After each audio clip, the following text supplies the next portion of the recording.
শুভ সকাল আমার প্রিয় বন্ধুরা, তোমরা সবাই কেমন আছো? আশা করছি তোমরা সবাই খুব ভালো আছো। দাদনামারার ছোট্ট একটা গ্রাম থেকে আমি পূজা তোমাদের সবাইকে স্বাগত জানাচ্ছি পূজার ব্লগ চ্যানেলে। তো তোমাদের কাছে ছোট্ট রিকোয়েস্ট থাকলো, দিদি ভাইরা বোনেরা সবাই ভিডিওটা দেখো, প্রথম থেকে শেষ পর্যন্ত স্কিপ করবে না। তোমরা অবশ্যই আমাকে একটু ভালোবাসা দিও, আমি সবার পরিবারে গিয়ে তোমাদের ভালোবাসা দিয়ে আসবো। তো সকালটা শুরু হয়েছে দেখো মেঘলা মেঘলা ওয়েদার, কারণ আমাদের এদিকে 3 দিন ধরে প্রায় বৃষ্টি হচ্ছিল, 3 দিন না 3 দিনের বেশি। তো এর জন্য আমাদের সমস্ত কারবার বন্ধ হয়ে আছে। কারবার বলতে আমরা তো ফুচকার ব্যবসা করি, বৃষ্টি হলে না ফুচকা বিক্রি করতে যেতে পারে না, ওই দোকানটার ওপর ভরসা। তো আজকে সকাল থেকে দেখছি ওয়েদারটা মেঘলা হয়ে আছে, তো জানি না আজকে তোমাদের দাদাভাই ফুচকাটা নিয়ে বেরোতে পারবে কি না, কারণ আগের 2 দিন আগে ফুচকাটা ভাজাই আছে। তো দেখো আমি আজকে অনেক দিন পরে কলের চাতালে বাসন মাজতে এসেছি, কারণ এখন যেহেতু পুকুরে জল হয়ে গিয়েছে, এর জন্য আমি তেমন একটা কলের চাতালে বাসন মাজতে আসি না। তো আর এই দেখো এখন আমি পুকুরে নেমেছি। এটা না আমাদের পুকুরের ধারে পুকুরটা বেঁধেছিল টালি দিয়ে, তো সেখান থেকে আমি নেমে দেখো পুকুরে কিছু জামা কাপড় ছিল, জলটা বেশ পরিষ্কার দেখে নেমে আমি জামা কাপড়গুলো ধুতে নেমেছি। নইলেই তো আমি জামা কাপড়গুলো কলের চাতালেই ধুয়ে থাকি। তো এখানে বরমশাইয়ের কয়েকটা গেঞ্জি আছে, যেহেতু বৃষ্টির ওয়েদারের জন্য আমি 3 দিন তেমন একটা ভালো করে জামা কাপড় কাচাকুচি করতে পারিনি, কারণ কি বলতো আমার শুকনো করতে দেওয়ার জায়গা নেই। তো একটু জলটা ঝরে গেলে ঘরের ভেতর একটা তার টাঙিয়েছি, তার মধ্যে আমি মেলে দিয়ে থাকি, সারা রাত পাকার হাওয়ায় কিন্তু শুকনো হয়ে যায়। তো বেশি খেয়ে শুকনো হয়, জলটা ঝরে যায়, ভেজা ভেজা কেমন একটা স্যাঁতস্যাঁতে ভাব জামা কাপড়ের মধ্যে থাকে। তো চলো এখন আমার জামা কাপড়গুলো ধোয়া কমপ্লিট হয়ে গেল। আজকে যেহেতু বারটা হলো মঙ্গলবার, কালকে সোমবার ছিল, ওদের স্কুল ছুটি ছিল, কারণ আমার রাজস্বীদের যেহেতু প্রাইমারি স্কুলে পড়ে সরকারি ছুটি সবসময়ই থাকে।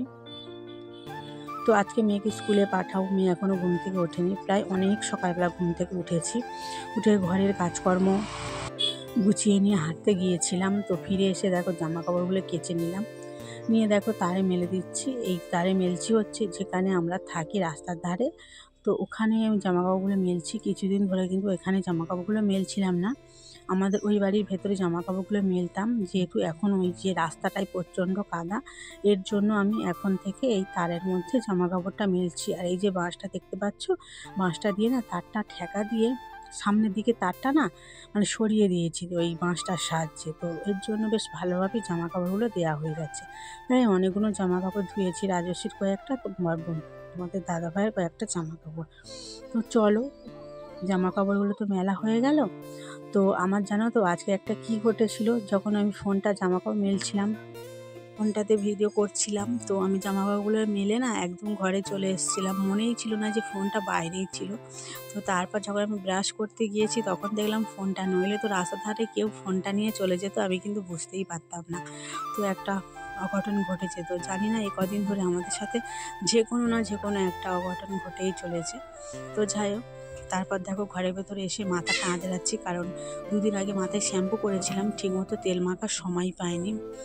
তো কোনো না কোনো কাজ করেই যাচ্ছিলাম, আর ভালো লাগেনি।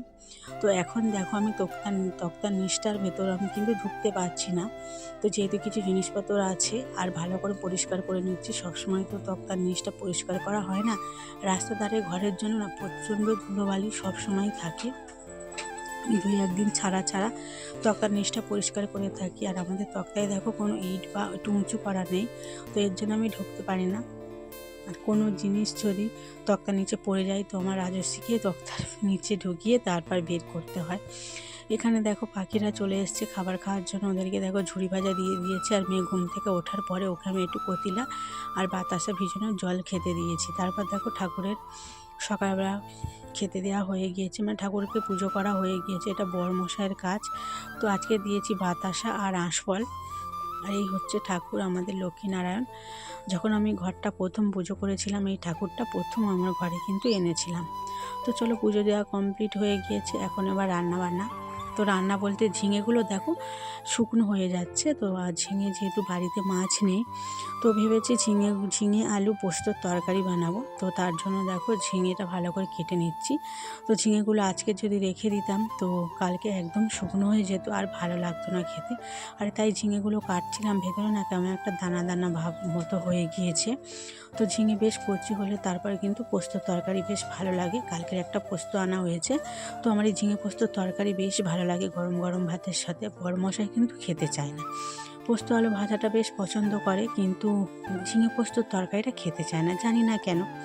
সবার তো টেস্ট একই রকম হয় না। তারপর দেখো আমি আজকে উনুনেই রান্না করছি, আজকে না প্রায় এক সপ্তাহ ধরে উনুনেই রান্না করছি। উনুনটা দেখো ভালোই জ্বলছে, কিন্তু এইটুকু জায়গায় রান্না করছি তো কালি হয়ে যাচ্ছে চারিদিকে। এখানে দেখো সামান্য 5 ফোড়ন আর কাঁচা লঙ্কা ফোড়নে আলুটা দিয়ে ভাজা ভাজা করে নিয়ে তারপর ঝিঙেটা দিয়ে, তো হলুদ গুঁড়ো দিয়ে জল দিয়ে দিয়েছিলাম, কারণ এই তরকারিতে বেশি মশলা দেওয়া দাও, কারণ পোস্ত তরকারিতে বেশি মশলা দিলে ভালো লাগে না খেতে, একদম হালকা মশলায় রান্না করলে বেশ ভালো লাগে। তারপর তো রান্না কমপ্লিট হয়ে গিয়েছে। রাজস্ব স্কুলের জন্য ভাতটা বেড়ে নিয়ে একটা ডিম পোচ করে দিয়েছিলাম, ও দেখো খেয়ে স্কুলে চলে গিয়েছে। তারপর আমি দোকানে ছিলাম, অনেক কাজকর্ম ছিল, আর সেগুলো আর শেয়ার করা হয়নি। তো তারপর এখন বাজে 2টো, রাজস্বী স্কুল থেকে ফিরে এসছে, আর ও একটা খাবার এনেছে, তাই আমাকে দেখাচ্ছে আমি তোমার জন্য খাবার এনেছি। তো দেখো খাবারটা এখন খাবে, তারপর ওকে জামাটা আমি চেঞ্জ করিয়ে দেবো।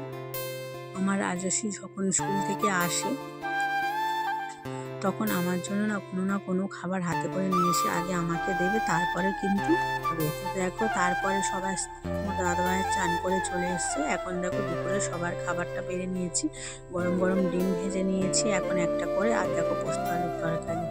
তো এটাই আজকে আমাদের রান্না বান্না। ভিডিওটা যদি ভালো লাগে অবশ্যই তোমরা লাইক এবং শেয়ার করো। আজকে ভিডিওটা এখানেই শেষ করছি।